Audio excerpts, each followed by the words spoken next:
didn't call anyone to order. And then I said to him, Mr. President, my voice cannot compete. When I speak, I like to be listened to.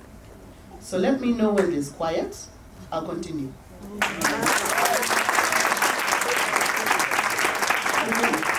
I did not accuse anybody, but he knew what I meant. Do you think it was gender-based? Or of course it was racial? It could be both, but it could be both. But for me, I think, okay, the three women I'm from Africa, Uganda. The second lady is from China. The third lady is from the USA. So I don't think it was just racial. I think it was more gender-based. To me, I took it like, this is a little man's club, or they've turned it into, or someone thinks it's a little man's club, and we have no business being there. We have nothing of use to contribute to this men's club. And I wasn't going to have any of that. So my two lady colleagues noticed what happened, and they remembered the conversation we had. I told them I was going to do something about it, and I did.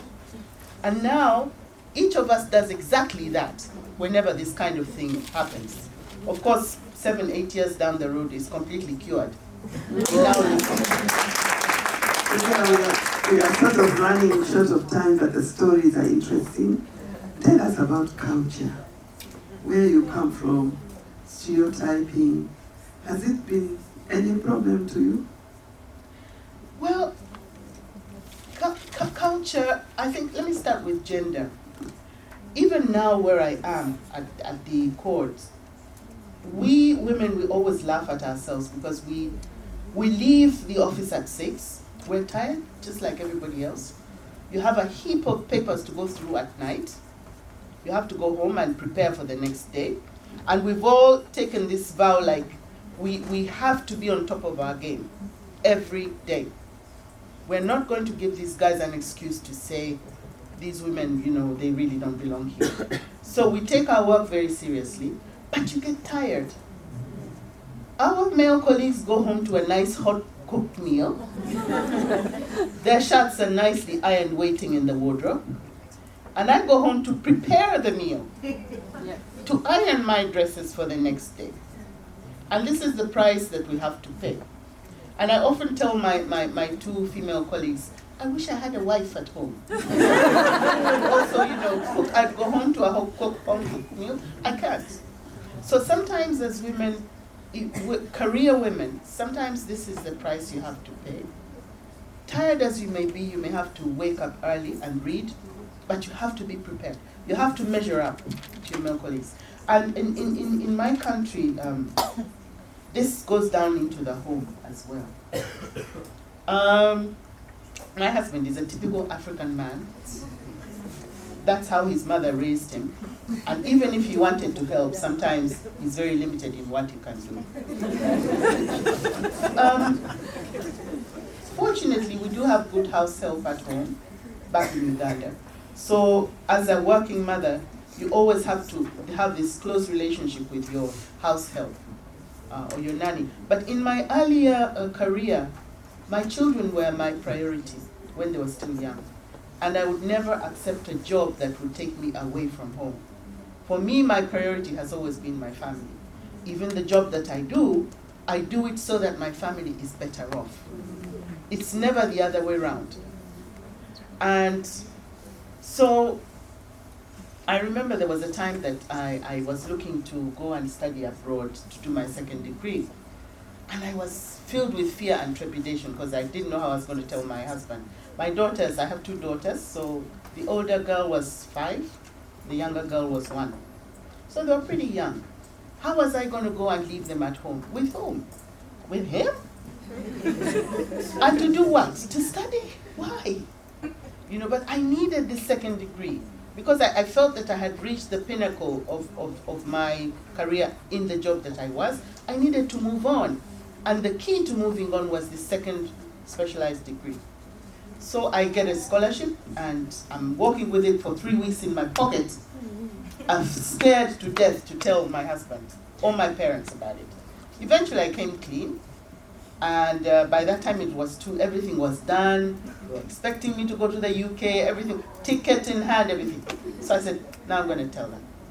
So he hit the roof when I told him. Not only did he hit the roof, he drove home to my parents, complained to them. They hit the roof. He drove to his parents. They hit the roof. He drove to our pastor and his wife. They hit the roof. And so I'm coming home from work, and there's this big meeting in our living room.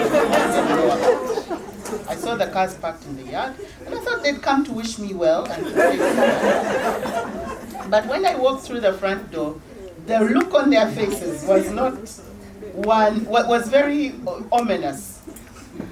So they tried to talk me out of this. I tried to explain to them what this training meant for me, etc., etc. And of course I ended up going and doing the course. And for me, this was the push, because I had to study, I had to get this degree. There was no question of coming home without it. That was not about to happen. Thank you, Julia. Just give us a bit of what do you advise this audience? We're talking about gender issues, gender roles. What is their take for 2020? For 2020. What sort of advice can they take from you? Of course, they would inspire to be like you, but I don't know whether, will you all get the courage? I think you will. Well, yes. They will be inspired by your words for 2020, for them to say, when Justice Julia was talking, she said we could do this. And that will be a take-home for their 2020, stepping out of their problem. Okay, I'm going to give you, share with you 4 or 5 points. Some have been spoken about before. For me, what has helped me is to have a clear vision of what I've wanted to do with my life. So this is the first takeaway. You have to have a clear vision. It doesn't matter how old you are or where you are along the career path. You still have many days ahead of you. So you have to have a clear vision of where you want to go and how you're going to get there. The second thing is to make the most of the opportunities that you have. I've mentioned earlier that there is no skill that goes to waste. So all the jobs and things that you've done in your past, those skills somehow come in handy afterwards. But you have to make the most of the opportunities. So that is being resourceful. And also to, in wherever you are, whatever job you're doing, always be on the lookout for upward mobility. It may be within the institution that you are, or it may be outside the institution. But keep looking, for opportunities. Don't be afraid to take risks. This is the third takeaway. Don't be afraid to take risks, to follow your dream. Risks meaning having the faith and the courage to go through with decisions. I would also encourage you to help other people along the way as you go. There's always someone less fortunate than you. And for me, I've determined that where God gives me an opportunity to put a foot through the door, I'm going to make sure I'm not the last person to walk through that door. I'm going to pull someone to walk through with me before I'm done.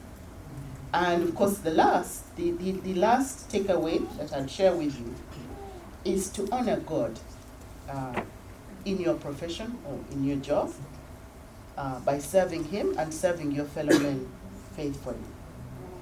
For me, there are many, many times that I go in my office, I will say a prayer before I go into the courtroom and ask for wisdom.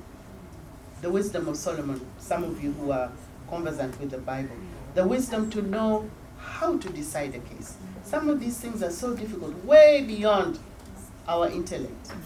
And I would be presumptuous to go in there in my own strength and effort. So those would be my takeaway points. And lastly, what are your plans for the future? Are you putting down this into a book? Are you working on something? How will people remember you? Yes. I haven't started on the book. I keep postponing the start date. But yes, definitely. I have so many stories to tell that I'd like my grandchildren to read about. When I'm old, they probably will never believe. But I do plan to write a book. Yes. As for my legacy, well, that's for other people to judge. I don't know. But I'll tell you what I do know, that as long as I live and as long as I have the opportunities before me, I would like to be an encourager, to encourage others in whatever situation they're in, to encourage them like all the phenomenal women here have done, encouraging one another and pulling one another. Pull someone less fortunate than you. Pull them along and help them along. Younger than you, older than you, it doesn't matter. But that would be something that I'd love to be said of me when I leave. Thank you. Ladies and gentlemen, that clap is not enough. Could you give them just a standing ovation? A standing ovation. A woman of courage. A woman of self-care.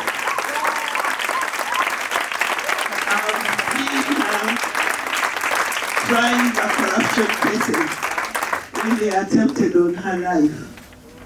And I knew she was finished because they came and shot at her house. But she really gave these people a hard time. They were all scared of appearing before her. So please, if you want to follow in her footsteps, you have to have the courage. And questions now. No, so sorry. Maybe one question. Yeah.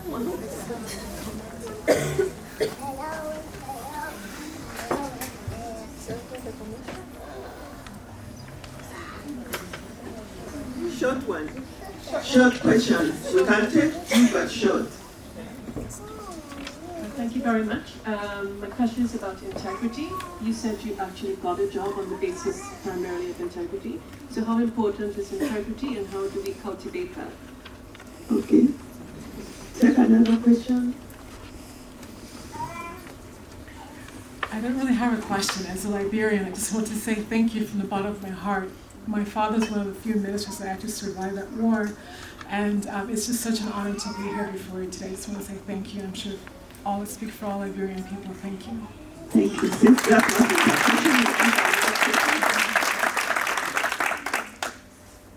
another question? Quick one.